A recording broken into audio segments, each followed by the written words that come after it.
moi, il n'y a pas la vie. Mais c'est toi qui donnes la vie. Voilà pourquoi je t'implore, Seigneur. Je demande l'intervention du ciel, afin que tu puisses m'accompagner. Au nom puissant de Jésus, j'en suis prié. Amen. Amen. Amen. Amen. Bonsoir. Bonsoir. Que Dieu vous bénisse. Amen. Oui, nous sommes presque à la fin, presque vers la fin de notre retraite. Je pense d'ici mercredi, on va finir. Gloire à Dieu pour ce marathon de prière. Amen. Que Dieu se souvienne, toi qui étais là chaque jour, tu n'as pas cessé.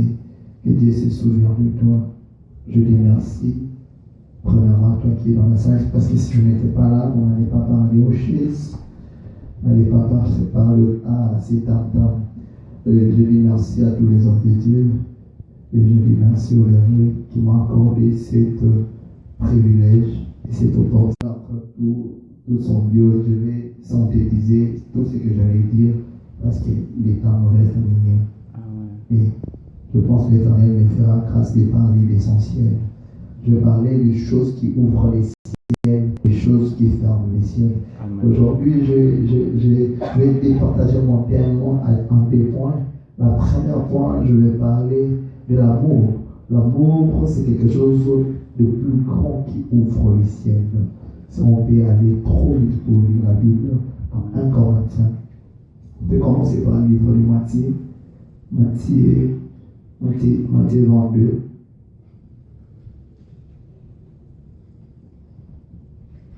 Matthieu 22, nous lisons le 37e verset.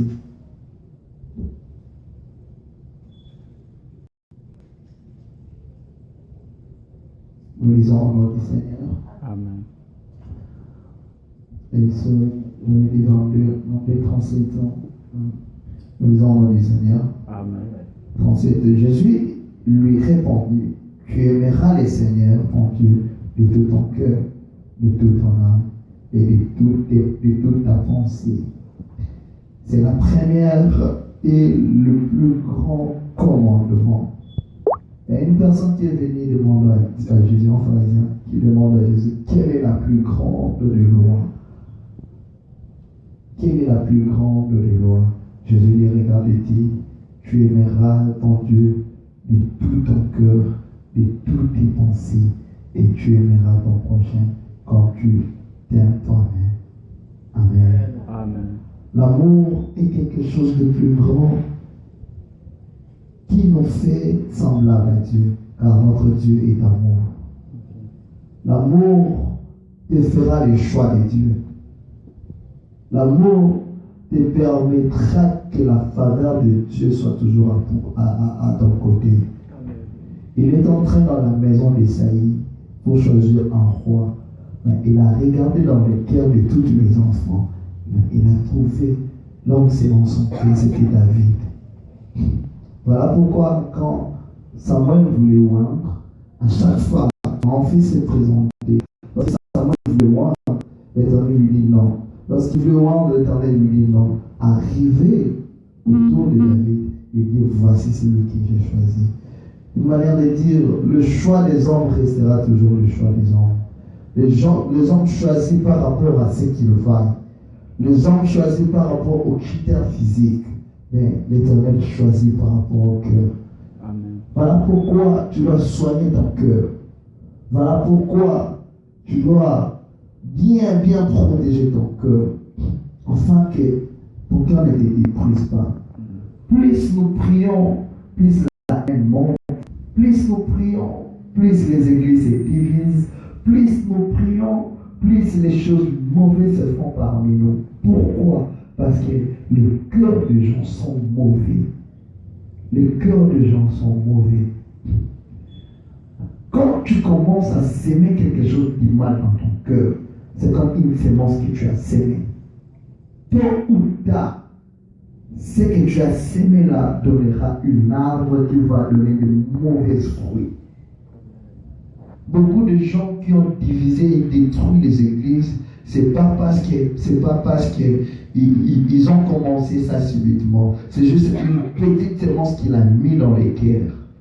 Et cela a commencé à les détruire petit à petit, jusqu'il est devenu un Dieu. Vous voyez, ton cœur, tu dois le protéger. Ton cœur, tu dois le protéger. Tu dois veiller sur ton cœur. Si tu sens que dans ton cœur, il y a la haine qui commence à commencer, va prier. Va chercher Dieu. Entre en retraite. Si tu commences, les pensées, les critiques commencent à monter dans ton cœur. Il nous arrive des fois. Il nous arrive des fois. Moi, je fais des intercessions dans mon cœur. Des fois, je peux aller quelque part, on est en train de prêcher, mais je sens une vérité dans mon cœur. Une pensée orgueilleuse peut monter dans mon cœur. Je commence à prier. Je dis, Seigneur, je vais tirer l'essentiel dans cette parole. Je vais tirer l'essentiel dans cette parole. Jusqu'à ce que je vais tirer l'essentiel dans ma parole. Le diable est trop brisé. Il peut injecter en toi une seule parole seulement. Et cette parole commence à te troubler chaque jour. Et toute ta vie est détruite. Il faut veiller sur ton cœur. Et veiller sur ce que tu entends. Toute chose n'est pas à garder à cœur. Il y a certaines choses, il faut les passer. Ça doit passer, tu oublies. Il y a certaines choses, il faut les laisser partir. Vous voyez, les cieux de plusieurs personnes est fermé. Pourquoi? Ils n'ont pas l'amour. Dieu veut les bénir, mais il regarde tellement son cœur. Il dit, celui-ci, si je le bénis, il va faire souffrir beaucoup de gens. Beaucoup de gens sont appelés à une grande estimée, sont appelés à faire de grandes choses dans la vie. Mais ce qui les empêche à atteindre leurs objectifs et à atteindre leur vision, c'est quoi? Leur cœur. Ils ont un cœur tellement mauvais. Et l'Éternel regarde celui-ci. Si je le fais tellement monter, il va faire souffrir les autres. Vous voyez? L'amour est une des choses qui ouvre les ciels. La Bible dit, Dieu trouva Noé un homme intègre. Vous voyez? Dieu a fait grâce à Noé. Ce n'est pas par rapport à la corpulence physique de Noé, mais par rapport au cœur de Noé. Vous voyez? Tu as des choses que tu rates dans la vie. Tu as des opportunités que tu rates dans la vie. Pourquoi? À cause de ton cœur. Tu as tellement un mauvais cœur à tel point que là, tu peux haïr une personne à cause de rien. Voilà pourquoi tu fais des choses, tu n'avances pas, mais tu ne discernes pas. En toi, il n'y a aucune trace d'amour. Voilà. Les hommes qui ont un mauvais cœur, leur ciel est toujours fermé. Pourquoi? Parce que Dieu regarde, si je les lève seulement, en tout cas c'est difficile. Comme si on va Canada, tu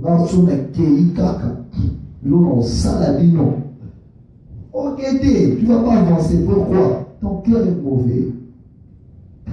Et plusieurs veulent définir l'amour par les actes. Non, c'est pas les actes.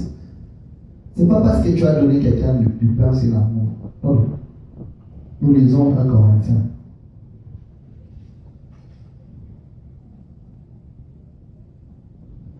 1 Corinthiens 13.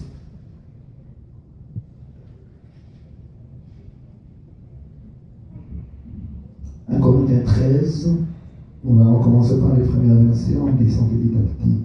Quand je parlerai les langues des hommes et des anges, et si je n'ai pas la charité, je suis errant qui résonne, ou une cymbale qui retentit. Quand j'aurai les dons de prophétie, la science de tous les ministères et toute la connaissance, quand j'aurai même toute la foi jusqu'à transporter des montagnes, je n'ai pas la charité, je suis rien. Vous voyez ce que l'apôtre Paul dit? Je vais prêcher tel que je prêche ici, parler que je parle, mais si à moi il n'y a pas l'amour, si à moi mon cœur n'est pas bon, ceci ne me sert à rien. Tu peux avoir les dons spirituels, tu parles en langue, tu prophétises, tu prêches, mais si dans ton cœur tu n'as pas l'amour, en tout cas cela ne te sert à rien. Vous voyez? L'amour, c'est pas dans les services qu'on fait pour Dieu qu'on démontre l'amour. Non. L'amour, c'est autre chose. L'amour, c'est la motivation qui te pousse à poser l'acte.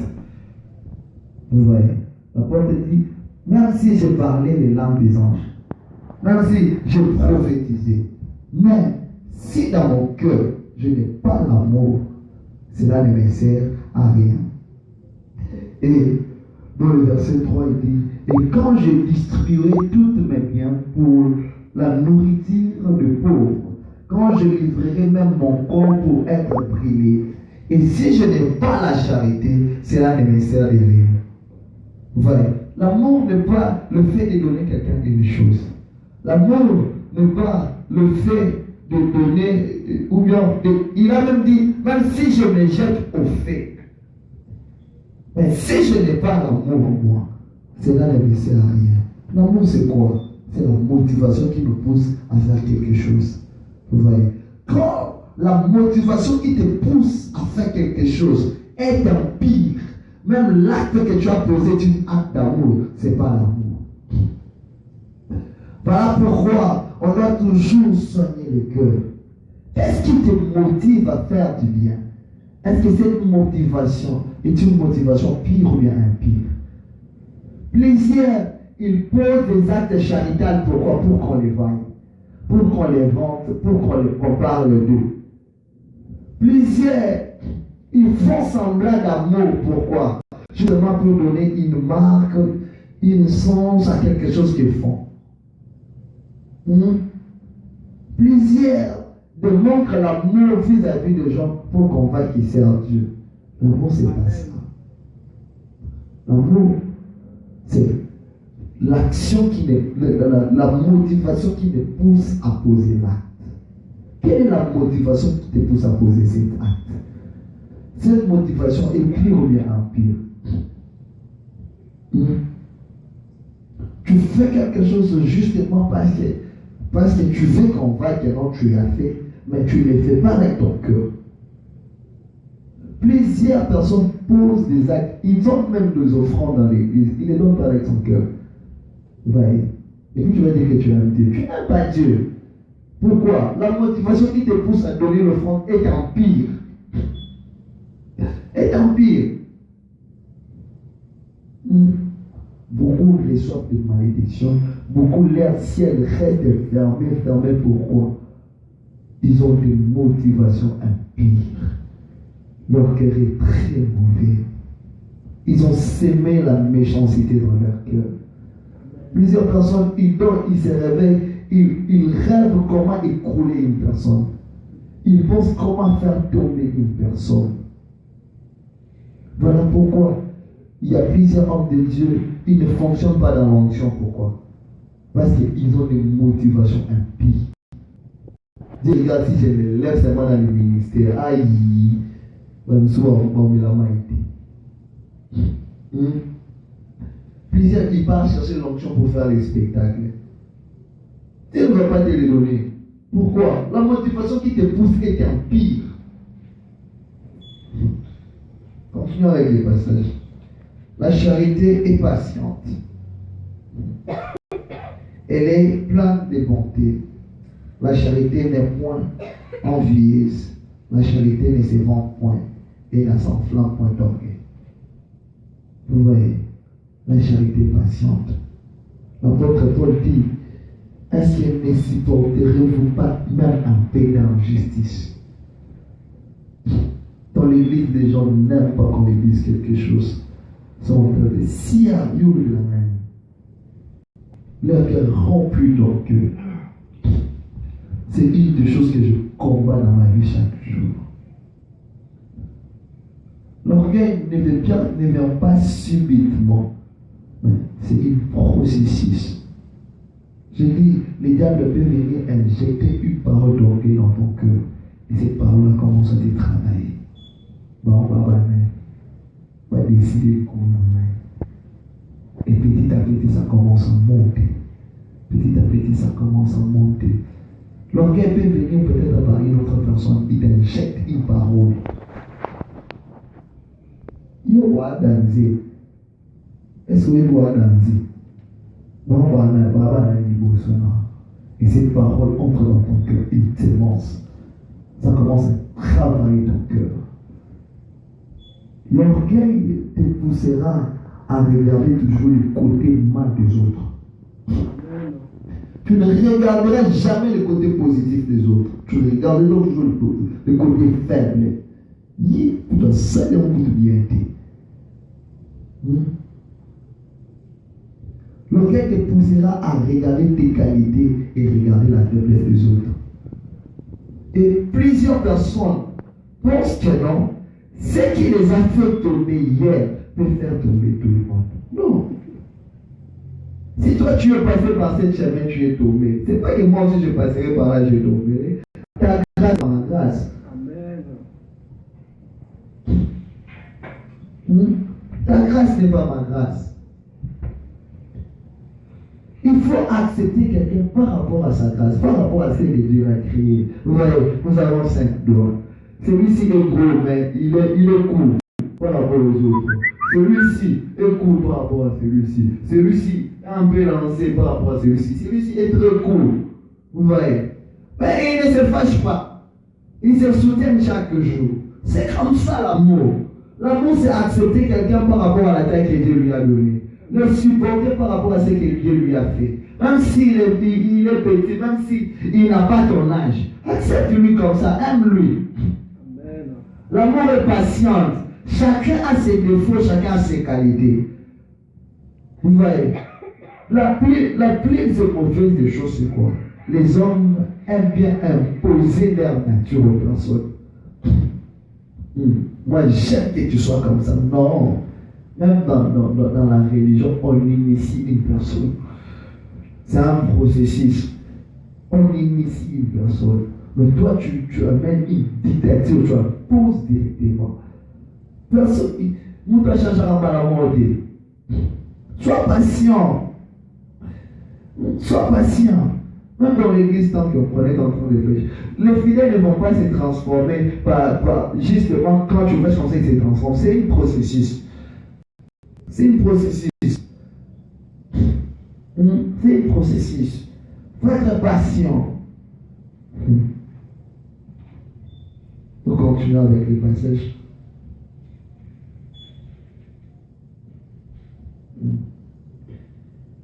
Elle ne fait rien de malhonnête.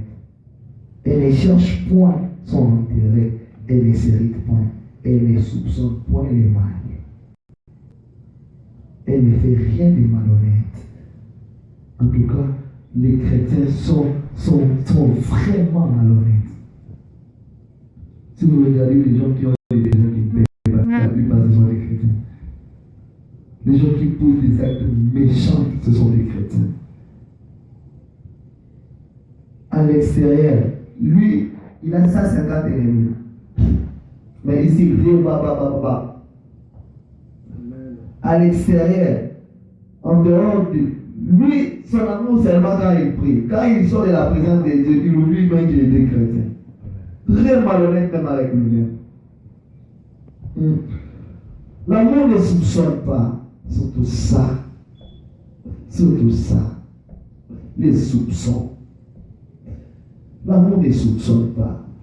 On n'aime pas soupçonner les gens. On n'a pas même un trait d'amour en nous. Même pas un petit trait d'amour. Il écoute depuis dans le monde. Tu ne peux pas voir deux personnes marcher ensemble. Tu ne peux pas voir deux personnes rire. Si les gens rient, c'est mauvais. Toi, tu veux que les gens voient la radio comme le roi. Oh, mais quoi ça? Quoi ça? Tu ne veux pas que les gens parlent aux autres. Oh. C'est quoi ça? Si toi tu n'as pas gentil, il faut que tout le monde ne soit pas gentil. Tu as des paroles méchantes à toi qui m'arraillent. Pourquoi? Les gens ne s'approchent pas de toi. Si quelqu'un d'autre est doux avec les gens s'approchent de lui. À quoi te donne la peine?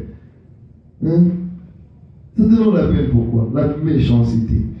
Nous aimons tant soupçonner les gens. Vous pouvez même voir à l'église. Même dans l'église. Un frère qui parle avec une terre, et les gens commencent à soupçonner. Où est l'amour? Si tu sens quelque chose de mal, va prier. Prie pour lui, approche-lui. Mais toi, tu ne pries pas. Il y a aussi les gens qui attendent que les autres tombent. Ah, c'est le coup de la prière. Dieu est vraiment dans la couille. Bonne suspension. Oh! Ah! Où est l'amour? Où est l'amour? Quand tu vois ton prochain là, tu sens que non, c'est qu'il est en train d'aller dans le mal. Le problème c'est quoi? On dit qu'il a des hauteurs pour gagner du boulot.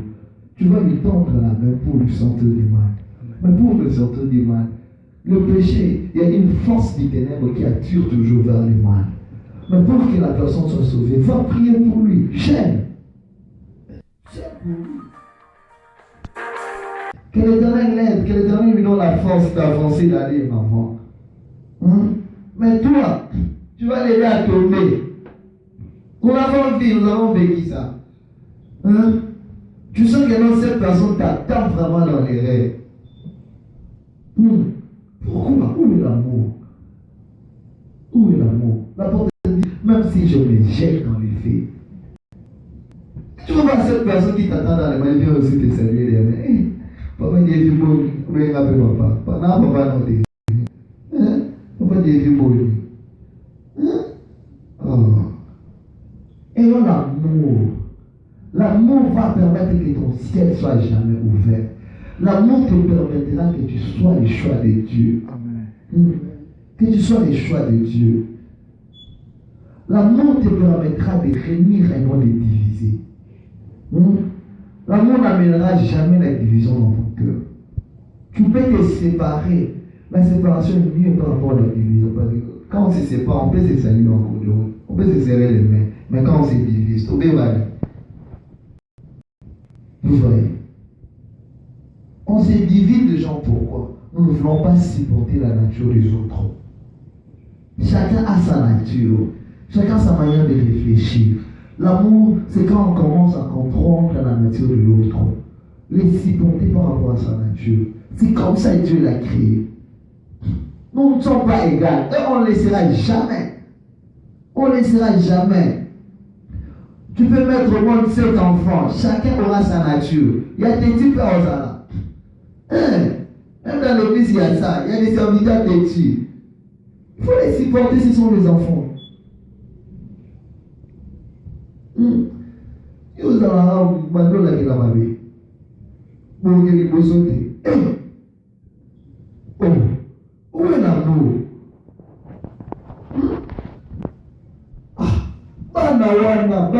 Bana tesalini. Bana, où est l'amour? Voilà pourquoi le ministère des autres sont bloqués. Pourquoi il n'y a pas l'amour? Quelqu'un qui te fait rire seulement sous le lèvres, mais dans son cœur, il y a une motivation impie. Il forme des projets sur toi, les projets que toi tu ne connais pas. Le projet qui t'a pas avec ton destin, mais lui il forme pour toi les projets. Quand tu dis non, il se fâche. Oh, comment ça? Il t'a mis non. On a une chose à la bouille. Mais on a un tableau, on a dit ça tout sur le tu n'étais pas là. Là où j'ai reçu ma mission, tu n'étais pas là. Là où on s'est croisé avec Dieu, tu n'étais pas là. Mais toi, tu viens, tu commences à former des projets. On doit soigner nos cœurs. On veut que les cieux restent ouverts. Si on veut aller très loin dans la vie, il faut qu'on ait des motivations. N'attends pas de tomber dans le mal. N'attends pas ton frère de faillir pour acclamer. Les deux autres attendent ça. Pour que tu acclames. Non. Les autres attendent qu'il te va tomber. On va l'épuiser en ceci là. Oh. Comment ça? Où est l'amour dans le cœur des chrétiens? Où est l'amour? Ce soir, soigne ton cœur. Soigne ton cœur. Que les motivations qui vont commencer à t'appuyer à faire quelque chose soient des motivations. Ne cherche pas à sujeter aux autres. Non. Les disciples, c'est que genre, Dieu, Jésus, il s'est précipité pour chercher les plus grands. Jésus prend un petit enfant, il le pose au milieu d'eux. Il dit celui qui sera comme ce petit enfant, c'est celui qui sera plus grand. Diriger, c'est servir. Faut accepter servir. Accepte aussi être au service des autres. J'ai vu Pierre, Céphas, qui était à la tête de l'église. Il est allé dans la maison de Corneille, mais à son retour, il est venu donner les rapports. Une motivation pire. Il pouvait aussi s'enorgueillir, mais ils avaient l'amour ne s'enorgueillit pas. Son ensemble, un rang de motivation pire, c'est d'avoir ouvrir notre ciel. Et le deuxième point, je vais aller vite, parce que nous sommes déjà à la fin. De Chroniques 7,14, la Bible dit, je parle de la repentance sincère. Si le peuple qui mon nom est invoqué, s'humilie et se répand, j'ouvrirai les églises du ciel. Voyez, l'amour et la repentance sincère, deux grandes clés qui ouvrent le ciel d'une personne. La Bible dit, si mon peuple, sur qui mon nom est invoqué, il s'humilie et se répand, j'ouvrirai les églises du ciel. Vous voyez, nous sommes les gens faillibles. Nous sommes des péchés. Parce que nous vivons dans un environnement entouré de péchés. Tu peux dormir les matins, tu te réveilles. C'est déjà un péché. Tu peux pécher sans les souhaiter. Tu peux le pécher par tes pensées. Voilà pourquoi tu dois protéger ton cœur. Tu dois te sanctifier chaque jour. Afin que les ciels restent à permanent ouverts. Soigne ton cœur. Que les motivations qui vont commencer à t'accompagner soient des motivations d'amour. Amen.